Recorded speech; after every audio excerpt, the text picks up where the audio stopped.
Welcome back to World Insight. Let's go now to another story where this week a U.S. special envoy was in the Democratic People's Republic of Korea. It was the highest level face-to-face contacts ever. It was also the first direct talks between Washington and Pyongyang since President Obama took office in January. The envoy's mission is clear, salvaging the stalled six-party nuclear talks. But is that mission impossible? It may be the toughest mission for a U.S. diplomat to negotiate with a country. Well, maybe not. Stephen Bosworth, the new U.S. Special Representative for the DPRK policy, is probably as well prepared as anyone for the challenge. He is a former ambassador to South Korea. He led the effort to convince Pyongyang to give up its nuclear program in 1994.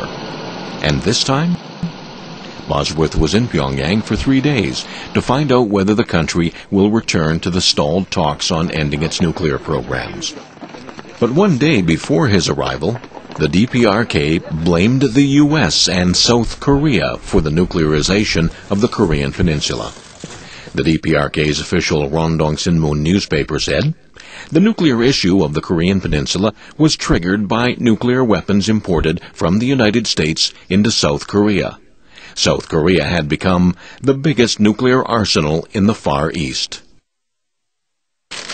It's hardly surprising the U.S. thinks differently. I think our discussions demonstrated that South Korea and the United States share the same assessment of the dangers that we face by the developments in North Korea's missile and nuclear programs. Since U.S. President Barack Obama took office, confrontations have grown between the two countries. On April 5th, the DPRK claimed it put a communications satellite into orbit. Condemnation by the UN Security Council soon followed. That very day, Obama was in Prague making a soaring speech about a world free of nuclear weapons. Rules must be binding. In May, the DPRK conducted its second nuclear test, setting off Washington's serious concern.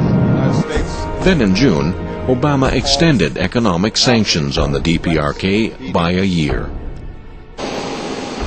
But the tit-for-tat eased somewhat after former President Bill Clinton's trip to Pyongyang in August. He went to secure the release of 2 American reporters who were sentenced for illegal entry. Clinton's visit was only the second by a former U.S. president. In 1994, Jimmy Carter met Kim Il-sung. The journalists returned home safely, but Clinton's trip saw little other progress. Pyongyang then rejected a proposal by South Korea and the U.S. to end its nuclear arms program in return for massive aid. If North Korea is prepared to take concrete and irreversible steps to fulfill its obligations and eliminate its nuclear weapons program, the United States will support economic assistance and help promote its full integration into the community of nations. They are seriously mistaken if they calculate the DPRK will accept this ridiculous proposal for the normalization of relations with someone and for some sort of economic aid. Why is getting the DPRK back to the bargaining table so difficult? One Chinese analyst says the sticking point lies in the different stances of the two countries. I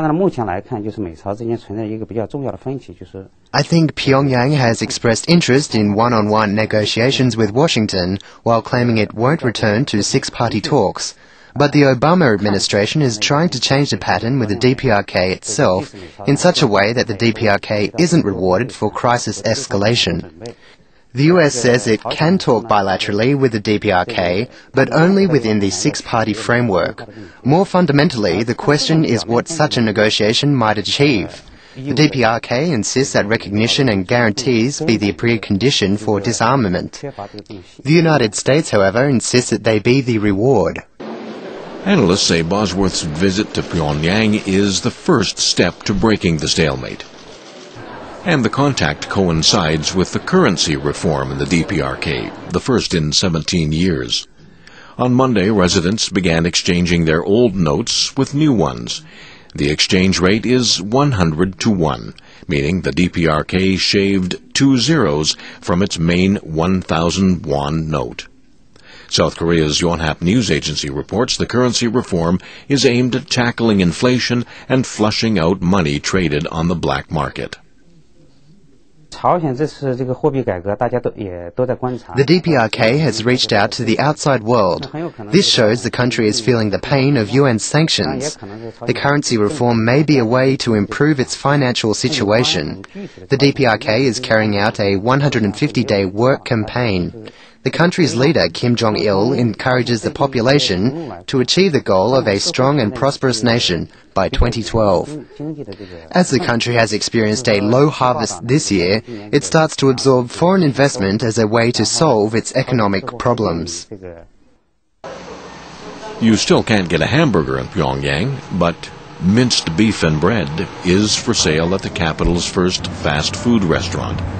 The Samtaesong restaurant opened months ago in a cooperation with a Singaporean company. And the company provided training to restaurant staff and supplied equipment. Our restaurant specializes in serving popular food that's well known throughout the world. It's not so long since its opening, but our restaurant has become popular among our people and foreigners. French fries, waffles, and draft beer. As Western food came to Pyongyang, jeans made in the DPRK also went west.